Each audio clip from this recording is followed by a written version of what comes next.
और आइए अब हम आपको पंजाब लिए चलते हैं। बहुत दिनों से पंजाब की वो डिटेल में खबर आपको नहीं दिखाई। आज देश में कोरोना से सबसे ज्यादा मृत्यु दर पंजाब में है। वहां पर लोगों के अस्पतालों की दिक्कतें हो रही है, ऑक्सीजन की किल्लत भी महसूस हो रही है, वेंटिलेटर का अभाव है, लेकिन सिस्टम ने स्वास्थ्य सुविधा की ही सांसें छीन ली हैं। पीएम केयर फंड से पंजाब को जितने वेंटिलेटर मिले हैं उनमें 250 से ज्यादा खराब निकले हैं।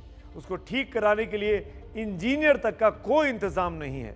कौन है इस गड़बड़ झाला का गुनहगार? देखिए मेरे सहयोगी जगविंदर पटियाल की ये एक्सक्लूसिव रिपोर्ट।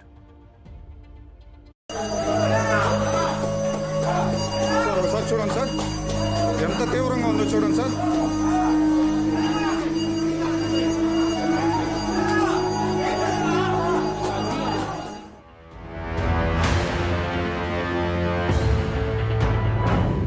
ये तस्वीर किसी कबाड़ की दुकान की नहीं, बल्कि पंजाब के फरीदकोट मेडिकल कॉलेज और अस्पताल की है।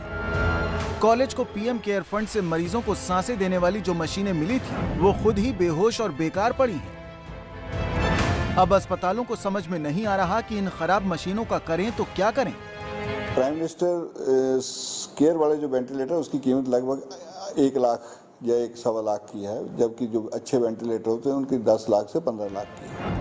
तो सवाल वेंटिलेटर की कीमत से ही शुरू हो जाता है। इन सवालों पर आगे बढ़ने से पहले पंजाब को पीएम केयर फंड से मिले वेंटिलेटर के बारे में समझ लीजिए। पीएम केयर फंड की तरफ से पंजाब को 809 वेंटिलेटर आवंटित किए गए। इनमें से 558 वेंटिलेटर लगाए गए हैं, जबकि 251 वेंटिलेटर काम ही नहीं कर रहे हैं। अब 1-2 नहीं, बल्कि 250 से ज्यादा वेंटिलेटर काम नहीं कर रहे हैं, तो सवाल उठना स्वाभाविक है। सवाल यह है कि इतना सस्ता वेंटिलेटर कहां से खरीदा गया? आखिर 251 वेंटिलेटर एक साथ कैसे खराब हो गए? क्या वेंटिलेटर सप्लाई करने वाली कंपनियों से हिसाब नहीं लेना चाहिए? आखिर वो कौन से अधिकारी और एक्सपर्ट हैं जिन्होंने पीएम केयर फंड से इस तरह के घटिया और सस्ते वेंटिलेटर्स खरीदे?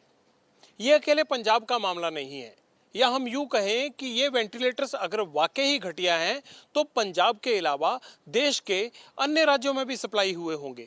भारत सरकार को इसकी जांच करवानी चाहिए कि आखिरकार किसकी मंजूरी से इस तरह के वेंटिलेटर्स को खरीदा गया।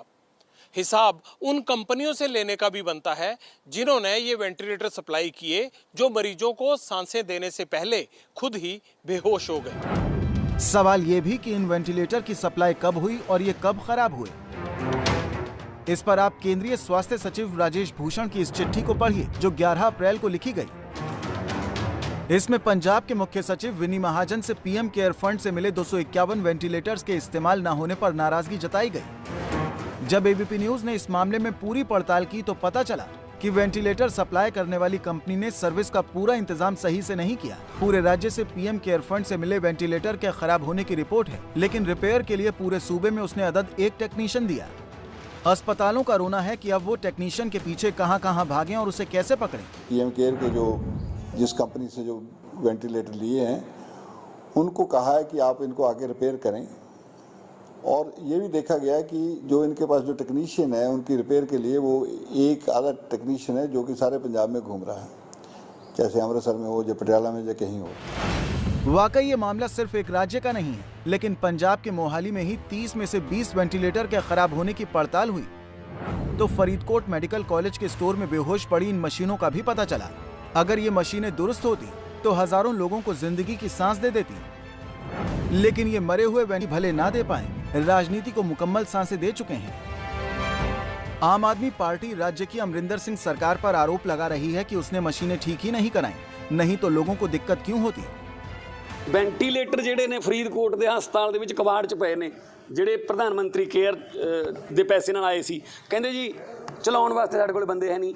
ਸੰਗਰੂਰ 'ਚ ਜਿਹੜਾ ਇੱਕ ਵੈਂਟੀਲੇਟਰ ਉਹਨੂੰ ਚਲਾਉਣ ਵਾਸਤੇ ਬੰਦੇ ਹੈ ਨਹੀਂ। ਭਦੌੜ ਮੈਂ ਐਂਬੂਲੈਂਸ ਦਿੱਤੀ ਸੀ ਪਿਛਲੇ ਸਾਲ, ਉਹਨੂੰ ਚਲਾਉਣ ਵਾਸਤੇ ਬੰਦੇ ਹੈ ਨਹੀਂ, ਡਰਾਈਵਰ ਹੈ ਨਹੀਂ। ਐਂਬੂਲੈਂਸ ਦੇਣਾ ਐਮਪੀ ਦਾ ਫਰਜ਼ ਹੈ, ਅਸੀਂ ਐਂਬੂਲੈਂਸ ਦੇ ਦਿੰਦੇ ਹਾਂ, ਪਰ ਨਾਲ ਡਰਾਈਵਰ ਤਾਂ ਪੰਜਾਬ ਸਰਕਾਰ ਨੂੰ ਦੇਣਾ ਪਊਗਾ ਨਾ। ਅਸੀਂ ਵੈਂਟੀਲੇਟਰ ਦੇ ਦਾਂਗੇ, ਪਰ ਨਾਲ ਡਾਕਟਰ ਤਾਂ ਪੰਜਾਬ ਸਰਕਾਰ ਨੂੰ ਦੇਣੇ ਪੈਣਗੇ ਨਾ। पंजाब से निकलकर मध्य प्रदेश के कटनी में आइए, जहां जिला अस्पताल में पीएम केयर फंड से 2 वेंटिलेटर पिछले साल जुलाई में आए थे, लेकिन 10 महीने बाद भी वो लगाया नहीं गया। जानकारी के अनुसार पीएम केयर फंड से 2 वेंटिलेटर हमारे पास आए हुए हैं जिसका कि कंपनी लेवल से इंस्टॉलेशन होना है। कंपनी लेवल पे हमने करस्पॉन्डेंस कर रखी हुई है और कंपनी वालों की तरफ से ही जो है इंस्टॉलेशन होना है, जिस पर फंक्शन हो जाएगी। चाहे बीजेपी शासित राज्य हो या कांग्रेस या दूसरे विपक्षी दल की अगुवाई वाली सरकार, हर जगह सिस्टम एक जैसा काम कर रहा है और लोगों की मुसीबतें एक जैसी हैं।